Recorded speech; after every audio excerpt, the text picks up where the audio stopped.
बात अब हो जाए थोड़ी महंगाई की, हमारी पॉकेट की। तेल की कीमतें दुनिया भर में आग लगा रही है। पर्शियन गल्फ के स्ट्रेट ऑफ हॉर्मुज में सैकड़ों ऑयल टैंकर अभी भी फंसे हुए हैं। मिडिल ईस्ट में युद्ध के बादल मंडरा रहे हैं। अमेरिका और ईरान के बीच युद्ध का दूसरा राउंड कभी भी शुरू हो सकता है, इसमें भी कोई शक नहीं। युद्ध के खतरे के बीच आज देश में एक बार फिर आम आदमी पर महंगाई की मार पड़ी। पेट्रोल और डीजल की कीमतों में आज फिर से बढ़ोतरी हुई है। तेल कंपनियों ने पेट्रोल और डीजल दोनों के दाम में करीब 90 पैसे प्रति लीटर तक का इजाफा किया है। 5 दिनों के अंदर तेल और पेट्रोल की कीमतों में ये दूसरी बढ़ोतरी है। इससे पहले शुक्रवार को भी पेट्रोल और डीजल के दाम में करीब 3 रुपए प्रति लीटर की बढ़ोतरी की गई थी। लगातार बढ़ती हुई कीमतों का असर अब सीधे आम लोगों की जेब पर दिखाई दे रहा है। ट्रांसपोर्ट का खर्च बढ़ने से रोजमर्रा की चीजों के दाम भी बढ़ने की आशंका जताई जा रही है। नई कीमतों के बाद दिल्ली में अब पेट्रोल 98 रुपए 64 पैसे प्रति लीटर हो गया है और डीजल की कीमत 91 रुपए 58 पैसे प्रति लीटर हो गया है। मुंबई में यही पेट्रोल के दाम 107 रुपए 59 पैसे और डीजल 94 रुपए 8 पैसे प्रति लीटर पर बिक रहा है।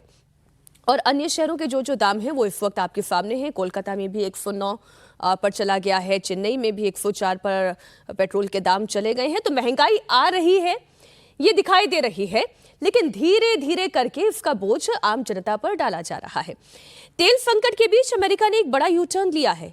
अमेरिका ने रूसी तेल की खरीद पर 30 दिन की राहत देने का ऐलान किया। अमेरिका ने रूसी समुद्री कच्चे तेल पर लगी पाबंदियों में दी जाने वाली छूट को अगले 30 दिनों के लिए बढ़ा दिया है। ये छूट पिछले शनिवार को खत्म हो गई थी, जिससे अब अमेरिकी ट्रेजरी सचिव स्कॉट बेसेंट की एक अस्थायी सामान्य लाइसेंस जारी कर अगले 30 दिनों के लिए वैध करार दिया गया। अमेरिकी ट्रेजरी सचिव स्कॉट बेसेंट के मुताबिक इस सामान्य लाइसेंस का मकसद स्ट्रेट ऑफ हॉर्मुज के बंद होने से ईंधन संकट झेल रहे दुनिया के सबसे कमजोर देशों तक तेल पहुंचाना और फिजिकल क्रूड मार्केट को स्टेबलाइज करना है। आप जानते हैं, ईरान युद्ध और स्ट्रेट ऑफ हॉर्मुज के बंद होने के चलते खाड़ी देशों से तेल की सप्लाई पूरी तरह ठप हो गई है, जिसकी वजह से दुनिया के कई देशों के सामने ईंधन का संकट खड़ा हो गया है। दो अलग अलग बातें हैं अजीत जी। पहली बात तो यह है कि महंगाई कोई पूछे कि आ रही है, हम ये कहेंगे हाँ महंगाई आ रही है। क्या झटके से आ रही है? तो झटके से नहीं आ रही है, धीरे धीरे करके आ रही है। अभी तक जो पेट्रोलियम कंपनी अपने ऊपर बोझ वहन कर रही थी, अब धीरे धीरे वो जनता के तक भी ट्रांसफर किया जा रहा है। बिल्कुल। अभी आपने शुक्रवार को जो तेल, पेट्रोल और डीजल की कीमत बढ़ी, साथ साथ सीएनजी 2 रुपए बढ़ा, उसके 2 दिन के बाद सीएनजी की कीमत में फिर 1 रुपए किलो की बढ़ोतरी की गई, या फिर पेट्रोल और डीजल में बढ़ोतरी की गई है। इसके बावजूद खबर यह है, आज ही की रिपोर्ट है, कि पर डे का जो पहले कहा जा रहा था कि 1000 करोड़ रुपए की अंडर रिकवरी है, मतलब 1000 करोड़ रुपए का जो नुकसान है वो अब 250 करोड़ रुपए रिकवर होना शुरू हुआ है। अभी भी 750 करोड़ रुपए डेली का नुकसान है। बिल्कुल। अब ये 1 रुपए बढ़ा तो फिर ये थोड़ा एडजस्ट होगा, उसमें 10% मान लीजिए कि और एडजस्ट हो जाएगा। तो ये अंडर रिकवरी जब तक पूरी नहीं होती है तब तक ये कीमत बढ़ने की संभावना है कि ये बढ़ाते रहेंगे। आप देखिए, ये सिर्फ पेट्रोल कंपनियों, जो ऑयल मार्केटिंग कंपनीज हैं और रिफाइनरी हैं, उनका नुकसान नहीं है। भारत सरकार ने भी अपना जो एडिशनल लगाया था, एक्साइज ड्यूटी लगाई थी, उसमें भी 10 रुपए की कटौती की है। तो सरकार का खजाना भी उससे घट रहा है और पेट्रोलियम कंपनी का नुकसान भी बढ़ रहा है। तो उसकी रिकवरी होनी है तो ये दाम तो बढ़ेंगे। और आप थोक मार्केट, थोक महंगाई देखिए तो वो 8% से ऊपर चली गई है और खुदरा महंगाई भी 3.5% के करीब है। हालांकि अभी भी रिजर्व बैंक का जो 4% का एवरेज है उससे नीचे है, लेकिन फिर भी वो भी बढ़ रही है और ये थोक महंगाई बढ़ने का असर आगे आने वाले दिनों में दिखेगा। तो महंगाई तो दिख रही है। दूध की कीमतें बढ़ गई, सोना चांदी महंगा हो गया, एयर ट्रेवल महंगा हो गया, अब ट्रेन और सड़क परिवहन भी महंगा होगा। जो दूसरा आपका जो पक्ष है, इसमें हमको थोड़ी संभावना दिख रही है, सिल्वर लाइनिंग दिख रही है। रूसी तेल को लेकर के भी और ईरान को लेकर के भी एक खबर है कि ईरान के प्रपोजल पर अमेरिका विचार कर रहा है और ईरान पर जो पाबंदी है उसको समाप्त करने पर अमेरिका विचार कर रहा है। ये तस्नीम मैं पहले रूसी तेल से जुड़ी हुई, क्योंकि भारत सरकार की तरफ से एक बयान दिया गया, सुजाता शर्मा का यह बयान आपको सुनना चाहिए। रूसी तेल खरीद को लेकर भारत का रुख क्या है? पेट्रोलियम मंत्रालय ने यह साफ कहा है कि भारत की रूसी तेल खरीद कभी अमेरिकी छूट पर निर्भर रही ही नहीं। आप सुने उनका बयान। Bailout package for OMC is still not on table. That is one. Second, under recovery is still there. Losses are still there on the OMCs, and now also it will be in the range of maybe 750 crores per day, and that includes petrol, diesel, and LPG, everything put together. तो सुजाता शर्मा जो ये कह रही है, पहले बात तो वो एक मैसेज है अमेरिका के लिए भी कि वो बेल आउट पैकेज दे चाहे ना दे, सैंक्शन लगाए चाहे ना लगाए, भारत रूसी तेल खरीदता रहेगा।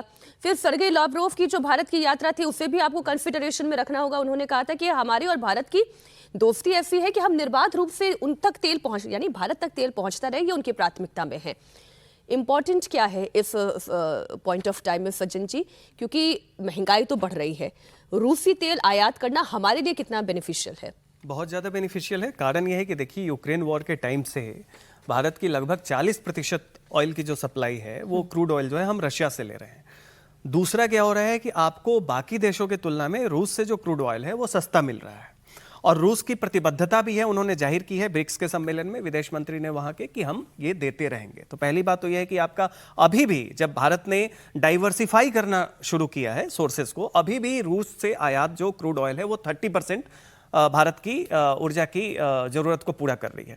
दूसरी बात देखिए कि उसके अलावे आप कहाँ से ले रहे हैं, उसके अलावे आप सऊदी अरेबिया से ले रहे हैं, तीसरे नंबर पे इराक से ले रहे हैं, चौथे नंबर पे एमिरात से ले रहे हैं, और बाकी और जगह से थोड़ा बहुत ले रहे हैं। तो रूस अभी भी आपका 1/3 से ज्यादा वही मैं देख रही हूँ कि मई 2026 का ही है, करीब 23 लाख बैरल तेल जो है वो शुरुआती हफ्तों में ही रोजाना भारत की तरफ आया। बिल्कुल, और वो सस्ता भी मिल रहा है आपको, जो आम के आम गुठली के दाम वाली बात है। हाँ। कि एक तो बल्क में सप्लाई हो रहा है और दूसरा आपको उसको रियायत भी ज्यादा मिल रही है। और रूस वैसे भी हमारा भरोसेमंद सामरिक देश रहा है, आज से नहीं शुरू से रहा है, तो वो एक प्रतिबद्धता भी है। और वैसे में भारत को अपने एनर्जी सोर्सेज को ग्लोबल अनसर्टेनिटी में एक वैसा देश जिसके पास तेल है और जो आपके लिए प्रतिबद्ध है, वो रूस आपकी जरूरत को पूरा, बल्क में इतना तेल आपको कोई नहीं देगा। ये जो मोदी के प्लान बी की अजीत जी हम हमेशा बात करते हैं, ये उनका प्लान बी काम कैसे कर रहा है और बाकी देशों के लिए मुश्किल क्यों है, भारत के लिए ये मुश्किल अभी उतनी बड़ी क्यों नहीं दिखाई दे रही है? मुश्किल है, इससे तो कोई इनकार कर नहीं सकता। लेकिन जब आप पाकिस्तान से तुलना करेंगे, आप बाकी एशियाई कंट्रीज से तुलना करेंगे, तो भारत की स्थिति बेहतर क्यों दिखाई देती है? देखिए, अब इसमें हम लोगों की भी समस्या, हम लोग के सामने भी समस्या उतनी ही बड़ी है। सबकी ज़रूरतें अपने अपने ज़रूरत, सबकी अपनी ज़रूरतें हैं। उस हिसाब से चाइना सबसे ज़्यादा तेल आयात करता है, हमसे भी ज़्यादा तेल आयात करता है, लेकिन उसके पास बड़ा रिजर्व है, उसके पास और ऑल्टरनेटिव सोर्सेज उसने डेवलप कर लिए हैं। उसने, भारत भी अब ऑल्टरनेटिव सोर्सेज अब डेवलप कर रहा है। हम लोग अब मुश्किलों के आगे बढ़ के जो प्लान बी जिसकी बात कर रही है, या भविष्य की जो चिंताएं हैं उसको दूर करने के लिए अभी भारत सरकार ने 30,000 करोड़ रुपया सैंक्शन किया है कोल गैसिफिकेशन के लिए। कोयला से गैस बनाने का हम लोग बहुत दिन से नहीं कर पा रहे थे, चाइना कर रहा है। कोयला से गैस बना रहा है, हमारे पास कोयला बहुत है, कोयले से गैस बनाएंगे, कोयला से ऑयल बनाएंगे, coal to oil, coal to gas. इस प्रोजेक्ट पर भारत बहुत खर्च कर रहा है। दूसरा, हमारा पहला फास्ट बीडर रिएक्टर जो है थोरियम से न्यूक्लियर एनर्जी बनाने का, वो हमारा कॉमर्शियल इस्तेमाल के स्केल पर पहुंच गया। अभी प्रधानमंत्री ने बहुत प्राउडली अनाउंस किया। तो हम thorium based nuclear power plant लगा रहे हैं, जिससे हमारी जरूरत पूरी होगी। हम कोल से गैसिफिकेशन और कोल से ऑयल बनाने के में बड़ा इन्वेस्टमेंट कर रहे हैं। और उसके अलावा यूएई से अभी प्रधानमंत्री डील करके आए हैं, उससे हमारा आएगा तेल। देखिए, सुजाता शर्मा की बात को आप जो थोड़ा बारीकी से सुनिए, उन्होंने दो चीजें बहुत साफ कही हैं। एक तो अभी पेट्रोलियम कंपनियों को भारत कोई बेल आउट पैकेज नहीं देने जा रही है, मतलब उनको अगर नुकसान हो रहा है तो हो रहा है, उसकी कोई बात नहीं है। और दूसरी बात उन्होंने कही है कि हम अपनी जरूरत के हिसाब से कॉमर्शियली वायबल होने पर हम तेल खरीदेंगे। इस पिछले कई महीनों में रूस जो रियायत देता था वो रियायतें काफी कम हो गई हैं। इसकी वजह से हमारे लिए कोई बहुत फायदे का सौदा नहीं है। जब रूस से तेल आता है, एक तो वो बहुत हाई क्वालिटी का नहीं होता है, और वो आता है तो पहले साउथ अफ्रीका जाता है, साउथ अफ्रीका से घूम करके हमारे चेन्नई पहुंचता है, उसमें 32 दिन का समय लगता है, कभी कभी ज्यादा समय भी लगता है। तो हमारे लिए सबसे, वो फिर अमेरिका के तेल की तरह है जो हम लेके आए हैं। मैप बता रहे हैं वही अभी जो अजीत जी कह रहे हैं जी। तो उसके बाद जो है, अब हम उसके, हमारे लिए सबसे बढ़िया ये है कि अगर जैसे ईरान पर से पाबंदी हटती है, जो कल तस्नीम न्यूज की खबर थी कि उसने, ईरान की सरकारी मीडिया ने कहा है कि रूस अमेरिका हटाने पर राजी हो गया पाबंदी। अगर अमेरिका ईरान, चाइना की वजह से कर रहा है, हमारी वजह से नहीं कर रहा है, इस बात को समझना चाहिए। क्योंकि ईरान का 90% तेल चाइना जाता है, तो अगर ईरान पर से वो पाबंदी हटाता है, कोई ढील देता है, तो हमको एक बड़ा फायदा होगा। उससे हमको, हमारा तेल 3 दिन में आ जाएगा, 4 दिन में आ जाएगा। यूएई का तेल जो हमारा होगा वो 3 दिन 4 दिन में आ जाएगा। तो हम अपने सोर्सेज को डाइवर्सिफाई करें, हम जो खरीदते हैं उस खरीद को डाइवर्सिफाई करें, और ये सबक लेकर के अभी के संकट से लॉन्ग टर्म की प्लानिंग करें। ये इसका बड़ा हम लोगों के लिए ये एक तो सब कुछ डिपेंड करता है कि ये हॉर्मूज पर से संकट कब हटता है, सब कुछ उस पर डिपेंड करता है। नहीं भी हटता है तो हमारा ये डाइवर्सिफिकेशन का काम तो काम हमारा जारी है। और यूएई से हो गया तो हमने पहले कहा कि ओमान की खाड़ी से तेल आएगा, हमारा हॉर्मूज की जरूरत नहीं पड़ेगी। दुनिया भर में तेल संकट की वजह अमेरिका और ईरान के बीच लगातार बनी हुई ये तनातनी तनी है। युद्ध का दूसरा राउंड शुरू हुआ तो तेल की कीमतें आसमान छुएंगे। इस बीच ईरान पर हमले को लेकर ट्रंप ने नया दावा किया। ट्रंप के मुताबिक आज अमेरिका ईरान पर बड़ा हमला करने वाला था, लेकिन सऊदी अरब, यूएई और कतर के कहने पर फिलहाल के लिए अटैक रोक दिया गया। ट्रंप ने धमकी दी कि अगर ईरान ने उसकी शर्तों पर डील नहीं की तो ऐसा हमला करेंगे। इसकी कल्पना भी उसने नहीं की है। Well, other countries have come to me and they've said we were getting ready to do a very major attack tomorrow. I've put it off for a little while, hopefully maybe forever, but possibly for a little while, because we've had very big discussions with Iran, and we'll see what they amount to. I was asked by Saudi Arabia, Qatar, UAE, and some others if we could put it off for 2 or 3 days, a short period of time, because they think that they are getting very close to making a deal. And if we can do that where there's no nuclear weapon going into the hands of Iran, I think, and if they're satisfied, we will be probably satisfied also. अब Trump के दिमाग में क्या चल रहा है ये तो केवल ट्रंप ही बता सकते हैं, लेकिन मैं इंडियन कॉन्टेक्स्ट में ये पूछना चाहती हूँ सचिन जी, भारतीय उपभोक्ता जो है वो क्या मानकर चले कि पेट्रोल और डीजल की कीमतें कितनी तक अभी और बढ़ सकती हैं, कितनी संभावना है? देखिए, जब से बढ़ना शुरू हुआ है उसके पहले ऐसे बताया जा रहा था कि जो पेट्रोलियम कंपनीज थी उन्हें 16 से 18 रुपए पर लीटर का घाटा हो रहा था। ठीक, तो मान के चलिए कि और कोई बेल आउट पैकेज भी नहीं मिलेगा। कोई बेल आउट पैकेज भी नहीं मिला था। पहले थोड़ा एक्साइज ड्यूटी कम की थी भारत सरकार ने, बावजूद उसके ये घाटा था। अब इस घाटा को कम करने के लिए अब धीरे धीरे मान के चलिए, हमें लगता है कि अभी कम से कम 10 रुपए तक और ये बढ़ सकता है, क्योंकि इतना अगर आप नहीं करेंगे तो ये सस्टेनेबल नहीं होगा। इसीलिए प्रधानमंत्री का इसी संदर्भ में अपील था कि आप इसका इस्तेमाल कम करें, थोड़ा सा बाकी चीजों पे भी आप ध्यान दें।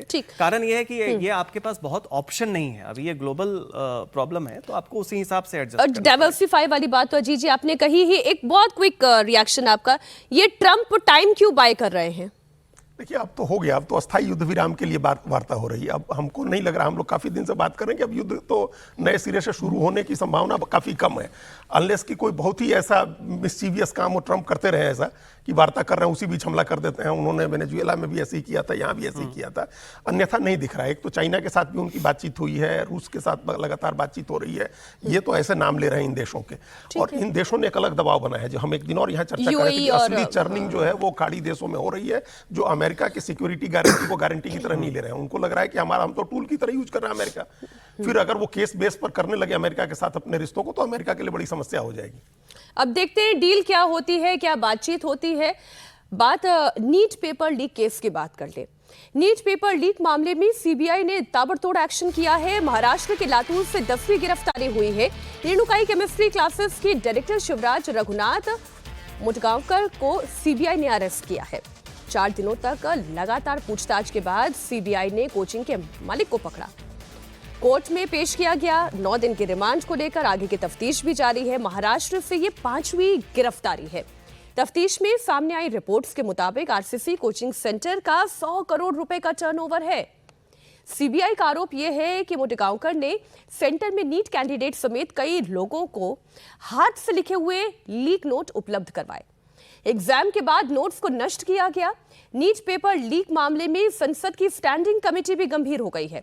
शिक्षा संबंधी संसदीय स्थायी समिति ने 21 मई को एनटीए चेयरपर्सन और उच्च शिक्षा सचिव समेत शिक्षा मंत्रालय के सीनियर अधिकारियों को तलब किया। 21 जून को नीट का री एग्जामिनेशन शेड्यूल्ड है। शिवराज मुटगांवकर की महाराष्ट्र के लातूर समेत 7 जिलों में रेणुकाई केमिस्ट्री क्लासेस नाम से कोचिंग सेंटर है। कल सीबीआई ने आरसीसी के मेन ऑफिस पर छापा मारकर कई डॉक्यूमेंट्स को इलेक्ट्रॉनिक उपकरण जब्त किए। सीबीआई की तलाशी में शिवराज मुटगांवकर के मोबाइल से नीट का लीक पेपर भी बरामद हुआ। दावा किया जा रहा है कि कोचिंग क्लास की आड़ में शिवराज मुटगांवकर एक गिरोह का हिस्सा थे, जो नीट पेपर लीक कराने और फिर इसे आगे फैलाने में शामिल है। बताया जा रहा है कि 23 अप्रैल को ही पेपर मिल गया था, जिसे एक चेन के तहत सर्कुलेट किया गया। छानबीन में सीबीआई को 3 मई के कुछ फुटेज भी हाथ लगे हैं। इसमें नीट की परीक्षा खत्म होने के बाद आरसीसी कोचिंग क्लासेस के फैकल्टी शिवराज मुटगांवकर यानी कि एम सर की तारीफ करते नजर आ रहे थे। एम सर पर भगवान की विशेष कृपा है, ऐसा कह रहे थे वो। उन्हें पहले ही पता चल जाता है एग्जाम में क्या सवाल आने वाले हैं। और जिस तरह नीट के पेपर लगातार लीक हो रहे हैं, हर साल लाखों बच्चों के भविष्य के साथ खिलवाड़ हो रहा है। इसके बाद अब संसद की स्टैंडिंग कमेटी भी एक्शन में आई है। शिक्षा संबंधी संसदीय स्थायी समिति ने 21 मई को एनटीए चेयरपर्सन और शिक्षा मंत्रालय के वरिष्ठ अधिकारियों को तलब किया। इस मीटिंग में नीट पेपर लीक के अलावा इसकी अब तक की हुई जांच पर चर्चा होगी। ये जो स्थायी समिति है, इस मीटिंग की अध्यक्षता कांग्रेस के नेता दिग्विजय सिंह करेंगे। कमेटी में उच्च शिक्षा सचिव विनीत जोशी को भी रखा गया है। ये तो इससे जुड़ी हुई जितनी इंफॉर्मेशन थी, मैंने इंफॉर्मेशन आपके सामने रख दी। अब कड़ियां खुल रही हैं तो अजीत जी, पता चल रहा है कि कैसे कोचिंग सेंटर के मालिक ही दरअसल इन्वॉल्व है। क्योंकि सबसे बड़ा फायदा, सबसे बड़ा मुनाफा, छात्रों तक अपनी पहुंच, इनके लिए तो बड़ा कन्वीनियंट है ना। बिल्कुल बिल्कुल मीनाक्षी जी, ये बात एकदम ठीक कही आपने। और ये सीबीआई की कार्रवाई भी हो रही है, अच्छी कार्रवाई हो रही है। लेकिन हम लोग एक बात समझने की जरूरत है कि ये समस्या स्ट्रक्चरल है और जो उपाय किए जा रहे हैं वो साइक्लिकल है। इससे ये समस्या समाधान नहीं होगी। स्ट्रक्चरल समस्या कैसे? स्ट्रक्चरल समस्या इस तरह से है, मतलब उपाय जो है 24 में भी सीबीआई की जांच हुई थी जी, तो क्या हुआ उसमें? अभी 3 दिन पहले खबर आई है, दिल्ली की जज ने, नीरू नागर संभवतः वो जज हैं, उन्होंने बड़ी नाराजगी जताई सीबीआई से कि आप क्लोजर रिपोर्ट कैसे फाइल कर दिया आपने। 24 के जून में जांच शुरू की सीबीआई ने और जनवरी 25 में क्लोजर लगा दिया। और जितने जो मुख्य आरोपी था, संजीव मुखिया का नाम आया कि बिहार का है मुख्य आरोपी है, और चार्जशीट तक नहीं फाइल कर पाई एजेंसी। तो उसी आप इस मामले में क्या होगा आगे ये कौन जानता है कि अब ये सब लोग अरेस्ट हो रहे हैं, कब सब लोग छूट जाएंगे और इसके बाद क्या होगा ये कोई नहीं जानता है। अब आइए, जो आपने स्ट्रक्चरल प्रॉब्लम कहा है, स्ट्रक्चरल प्रॉब्लम ये है कि एक तो 4.25 करोड़ बच्चों की परीक्षा एक बार में कराना, ये अपने आप में एक बड़ा स्ट्रक्चरल प्रॉब्लम है। जो कहा शिक्षा मंत्री ने कि हम अगली बार सीबीटी मोड में कराएंगे, मतलब कंप्यूटर बेस्ड टेस्ट लेंगे जैसे जेई मेंस का लेते हैं, वो समस्या है कि अब फिर एनटीए ने कहा कि हम 1.5 लाख से ज्यादा बच्चों का एक शिफ्ट में परीक्षा नहीं लेंगे। उसमें भी तो प्रॉब्लम है, उसमें नॉर्मलाइजेशन करना होगा। 16 आप शिफ्ट में परीक्षा लेंगे, नॉर्मलाइजेशन में कई तरह की समस्या अपनी आती है। तो स्ट्रक्चरल प्रॉब्लम यह है कि आपके पास इतने साधन इस तरह के नहीं है कि जिससे आप एक पाली में 1/4 करोड़ बच्चों का, मतलब 24-25 लाख बच्चों की परीक्षा करा सकें। दूसरा स्ट्रक्चरल प्रॉब्लम है कि जो एनटीए है वो कोई स्टैट्यूटरी बॉडी नहीं है। एक बॉडी क्रिएट की गई 2018 में और उसमें अलग अलग डिपार्टमेंट्स से लोग ले आकर के रख दिए गए, और जब कोई गड़बड़ी होती है फिर वो अपने पेरेंट डिपार्टमेंट में चला जाता है, किसी की कोई जवाबदेही नहीं होती। बिल्कुल ठीक बात है। किराए के, भाड़े की बिल्डिंग में ऑफिस चलता है, अलग अलग डिपार्टमेंट से लाए हुए लोग वहां बैठे हुए हैं, सारे काम वो लोग आउटसोर्स करते हैं। कहाँ छपना है उसका कोई सैंक्टिटी नहीं है। ऑटो से क्वेश्चन पेपर जाने की खबरें आई जिसके बाद लीक हुआ 24 में।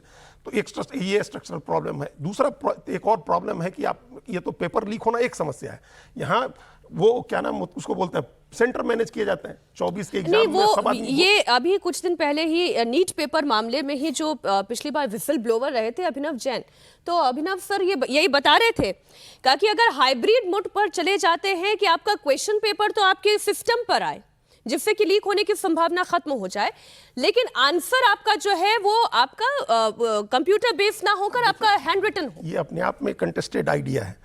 इसलिए कंटेस्टेड आइडिया है कि जिन लोगों, जो पीवी कुलकर्णी है, केमिस्ट्री का प्रोफेसर है, वो तो क्वेश्चन पेपर सेट करने वाली टीम में था।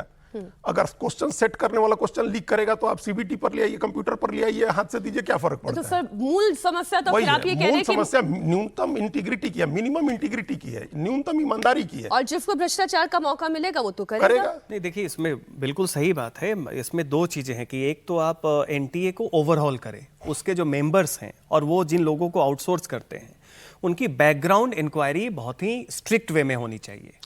आप आउटसोर्स कर ही क्यों रहे हैं? क्या एक स्ट्रक्चर नहीं तैयार किया जा सकता है? तैयार करिए एग्जामिनेशन कराने का। बात वही है, यूपीए, हमने पहले भी कहा यूपीएससी का तो आज तक हमने कभी नहीं सुना कि क्वेश्चन पेपर लीक हुआ है। इसका मतलब आप वो एक सैंक्टिटी क्रिएट कर सकते हैं, अकाउंटेबिलिटी क्रिएट कर सकते हैं। यहां पे तो निश्चित तौर पे ये कुलकर्णी को किसने नॉमिनेट किया कि वो मराठी में ट्रांसलेट करे? किसकी सिफारिश से उसको बनाया गया? केमिस्ट्री के प्रोफेसर हैं और मराठी में ट्रांसलेट करने के लिए आप मराठी भाषा के भी विद्वान नहीं है। तो ये दिखता है किसी न किसी की सिफारिश चल रही है। ऐसे कौन से लोग हैं, क्या वो एनटीए के बोर्ड में हैं? ऐसे लोगों को चिन्हित करके आपको हटाना पड़ेगा। और उसके साथ देखिए, कहीं का भी युवा जब आपसे विमुख होने लगे, जब उसकी आस्था आपके एग्जाम प्रणाली से चली जाए, तो ये देश के लिए संकट है। क्योंकि लेजिटिमेसी पे, सिस्टम की आप तमाम अच्छे कार्य करें और आपका जो नया जनरेशन है वो उससे बिल्कुल अलग हो जाए। एक सर है नितिन सर, उन्होंने मुझसे कहा, बड़ी अच्छी बात उन्होंने कही। उन्होंने कहा कि जब आप चुनाव करवाते हैं तब तो सीआरपीएफ और न जाने कहां कहां की फोर्स बुलाकर आप चुनाव करवा लेते हैं, और वो विधायक तो केवल 5 साल के लिए चुना जाता है। यहाँ तो डॉक्टर तैयार होंगे जो रिटायर होने के बाद भी अपनी सेवा देते रहेंगे। अगर यहाँ पर धांधली होगी तो फिर पेट में कैंची भी छूटेगी और कपड़ा भी छूटेगा।